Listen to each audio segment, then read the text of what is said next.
Hey there, Happy New Year. This is Andrew bringing you another Keyforge deck reveal and review. This is going to be a Mass Mutation deck. It's the first deck that I'm opening in the new year.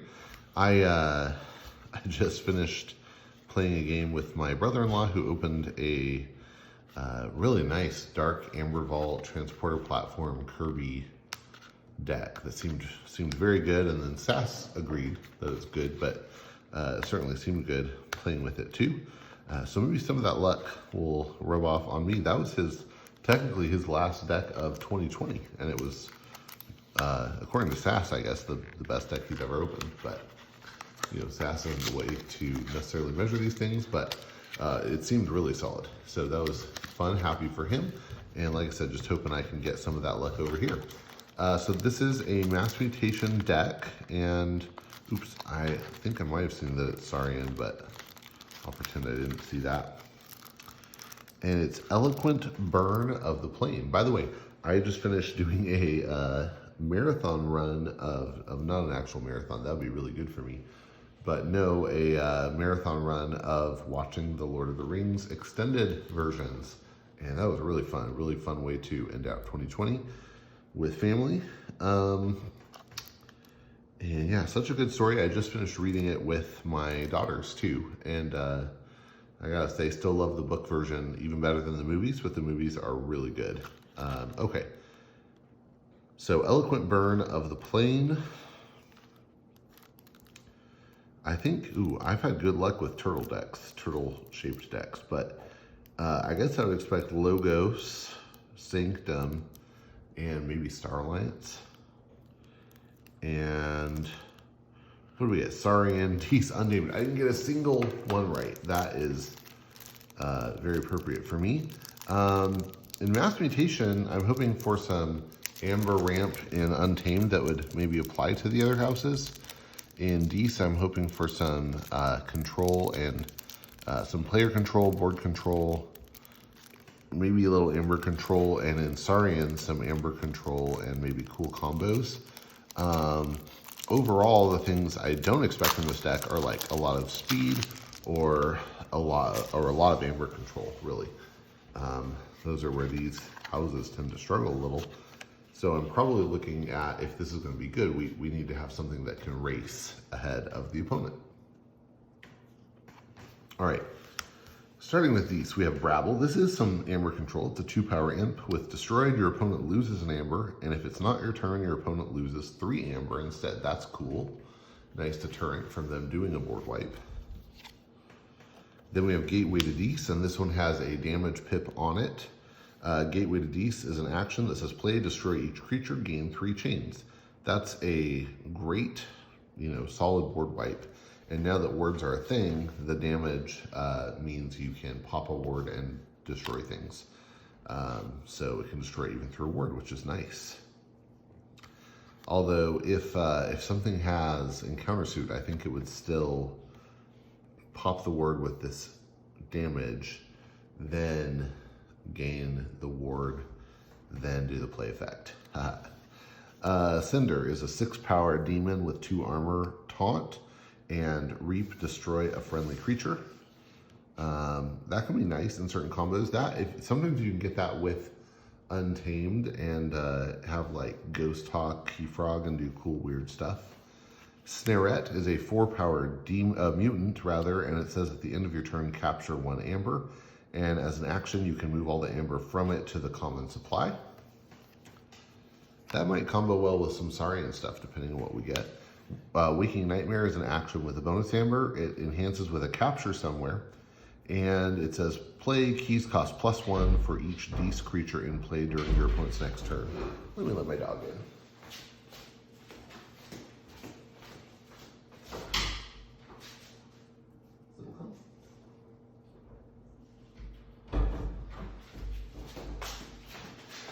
Well, she changed her name. She's a dog. She doesn't know to do that. All right. Oh, another Waking Nightmare. That's cool. So we've seen a damage pip with no idea yet where it came from. And we've seen 2 enhanced capture without seeing the capture icons yet. Hystercog is a 4-power mutant with enhanced 3 damage icons, so that's where one of them came from, or where that one came from probably. And it has action, destroy a damaged creature. Gabos Longarms is a 5-power demon. This one got an Amber Pip on it, which is probably coming out of Untamed, an Untamed enhancement. And it's a 5-power demon. Before fight, choose a creature. Gabos Longarms deals damage to that creature rather than the one it is fighting. That can be a very nice, cool effect. Ooh, and we got some sins in here. We got Gluttony. It's a 6-power demon and sin. With play, exalt Gluttony once for each friendly sin creature, and after it reaps, you move each amber from friendly creatures to your pool. That'd be cool to get with like Fandangle, because you could do really neat stuff there. Pop it out, exalt it, and immediately move that amber to your pool. But we'll see. We got Pride, 4-power demon sin, reap ward each friendly sin creature. Nice. And then Sloth, 5-power demon sin. At the end of your turn, if you did not use any creatures this turn, gain 1 for each friendly sin creature. That's probably the worst of them, I think. But high potential if you have nothing on the board and you play them out. Wrath is a 3-power demon and sin with 3 armor. This one got a damage pip on it, and it has taunt, poison, and skirmish. And fight for each friendly sin creature, enrage an enemy creature. And that's it for those. So I anticipate the Glutton being interesting with the Saurians, but really it'd be best if we have like a Fandangle. Pride could be good if we can keep it on the board. Wrath to protect them, and then Sloth, I don't know, that's the one I feel, most iffy about, but it could potentially be worth 4 amber, plop it down, and pow, you get some amber. Yeah. All right, let's see what we get in Saurian. First of all, we get Axiom of Grisk. It's an action that says play, ward a creature, destroy each creature with no amber on it, and gain 2 chains. Yep, nice board wipe. That with the gateway means we have a board wipe in at least 2 houses. Chant of Hubris is an action with a bonus amber. When you play it, you move 1 amber from a creature to another creature. Consul Primus is a 3-powered dinosaur and politician. It enhances with a capture. That's interesting because we've seen 3 enhanced captures and no capture yet. And it has reap, move an amber from a creature to another creature. Ooh, we got another one of those. Ooh. And then a cornerstone. Notice it says just another creature, so you can move it from one of your creatures to one of your opponent's creatures. Cornerstone Octavia is a 5-powered dinosaur soldier with 1 armor and action capture 2. Ooh, that's cool, because if you have that out and these 2 out, you can capture 2, reap, and move those 2 somewhere else. So the 3 of them together do a lot. Curse of Vanity, action with a bonus amber. When you play it, you exalt a friendly creature and an enemy creature. Defense Initiative is an action. When you play it, you ward a creature, and you may exalt that creature, and if you do, you ward each of its neighbors as well. Spoils of Battle is an action with a bonus amber. When you play it, a friendly creature captures an amber, and then each creature with amber on it captures 1 from its opponent. That could be really good to do into the Gluttony. Humble is an action with a bonus amber. When you play it, you exhaust a creature, and if you do, move 3 from that creature to the common supply. Interesting, lots of amber move games. Lots of capture games. Lycosaurus is a 5-power mutant and dinosaur with skirmish. And when you play it, you may exalt it, and if you do, deal 3 damage to a creature. And then Sacrosaurus has the same play effect. It's a mutant dinosaur, but it's 6 power with 2 armor instead of having skirmish. So they're both, kind of beasts for doing these fights. But the Lycosaurus got the Saurian mutation that gives it skirmish, and not Saurian, but Untamed, that gives it skirmish, and Sacrosaurus got the Sanctum one that makes it a little bigger and gives it armor. Oh wow, and then a third one, Technosaurus, is a 5-power mutant dinosaur. It has that same play effect, but then it has reap, discard a card from your hand. If you do, draw a card. That's the one from Logos. So cool beans. So that's interesting because we didn't get any of the enhancements in Saurian, but we're still looking for at least the damage and at least 4 capture icons. And so now, and a draw icon too. That's real interesting. What is that going to come from? Cephalous is a 4-power mutant. This one got a draw icon on it. And it says, while you have 4 amber or more, your amber cannot be stolen. Very cool. That's good, good steal hate. We do have a Fandangle, and that, man, if we can protect that Fandangle, a lot of these creatures are really high value to just pop out and do work, right? Like, I mean, these are good to pop out and just punch stuff, but having the Primuses pop out and immediately start moving amber around, having the Gluttony and Pride come out and immediately be able to reap, even the Gabos, like that becomes very good. That's interesting. Oh, Ghost Talk also gives us a way to reap with things on our Untamed turn, so if we can keep stuff out. This one got a capture icon on it. Ghost Talk is a 2-power beast with deploy, which means it doesn't have to enter on a flank, it can enter anywhere on the battle line. And after you play it, you may reap with each neighboring creature one at a time. That's really good. Gloriana's Attendant is a 1-power mutant with enhanced 2 amber, and that's where I'm sure that's where we got the amber on Gabos, but that means we're expecting another one. Niffle Ape is a 3-power beast and Niffle, and while it's attacking, you ignore Taunt and Elusive. We now go to another card, which means we're not going to get the Queen or the Kong. Resurgence is an action. This is what gave us the draw, of course. It has enhanced a draw icon, and when you play it, you return a creature from your discard pile to your hand. If that creature is a mutant, you return another creature from your discard pile to your hand.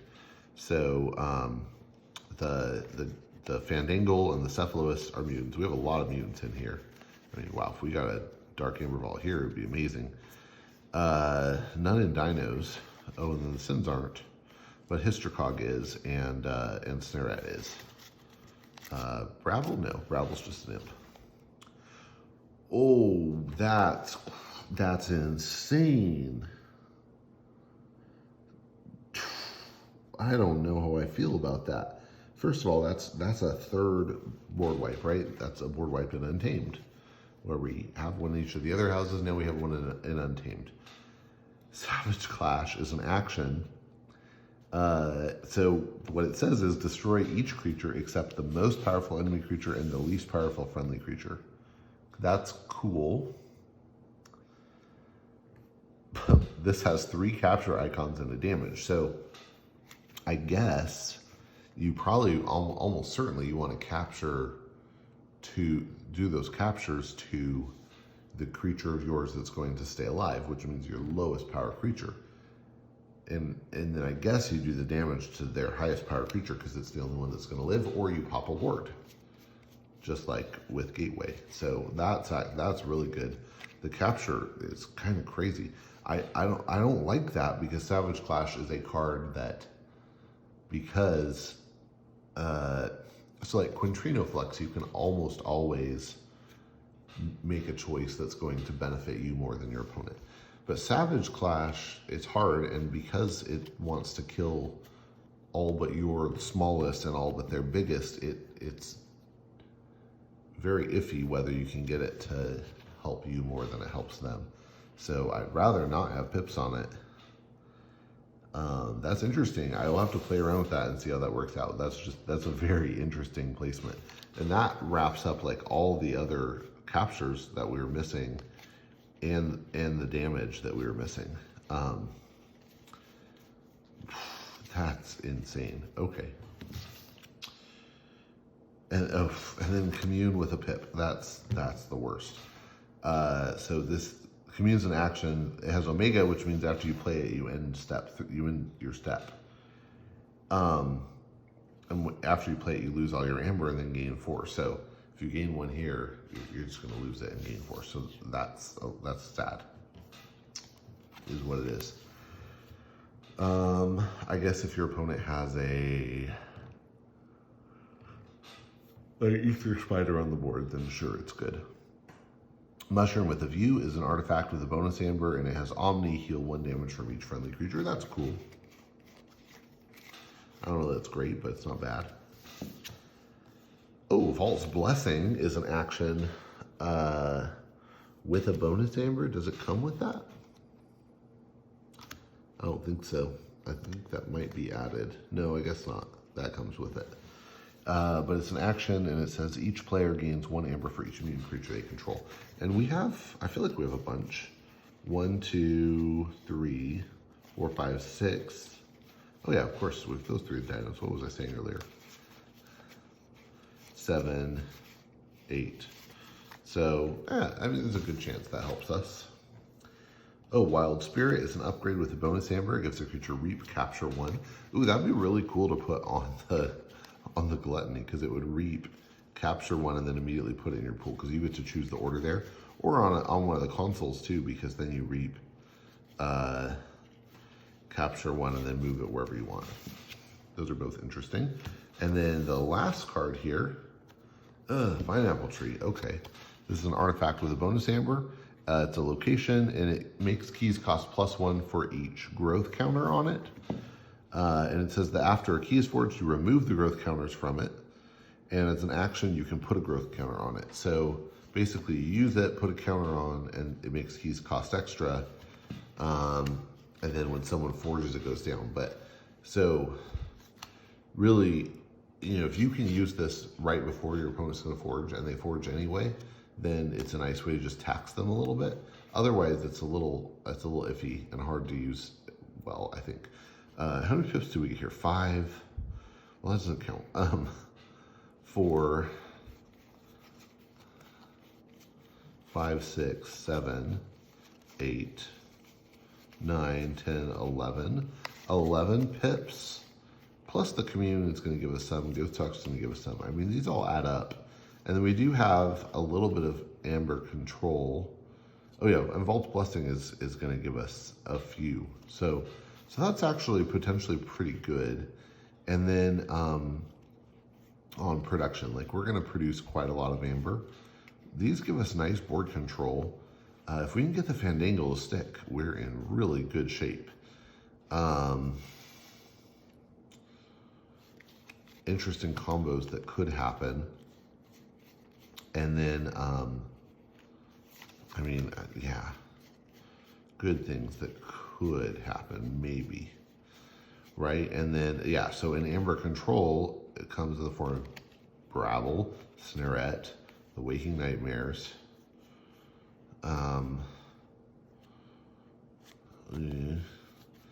maybe those, Chant,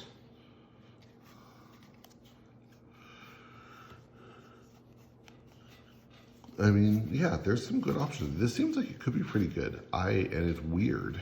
I mean, just the Savage Clash alone is weird, and the having a board wipe in every house is pretty cool. This definitely seems worth giving a good shot. I don't know. It could be terrible, and it could be great. And this is one that I think really, truly we'll have to play to see. So anyway, that's that. That's Eloquent Bern of the Plane. It's Mass Mutation. It's Saurian Dees Untamed. Hope you enjoyed, and I hope you have a great, great new year. And that very soon we'll all be able to get together at some point, hopefully in big groups. That's coming hopefully this year, and forge some keys. So thanks, and talk to you later.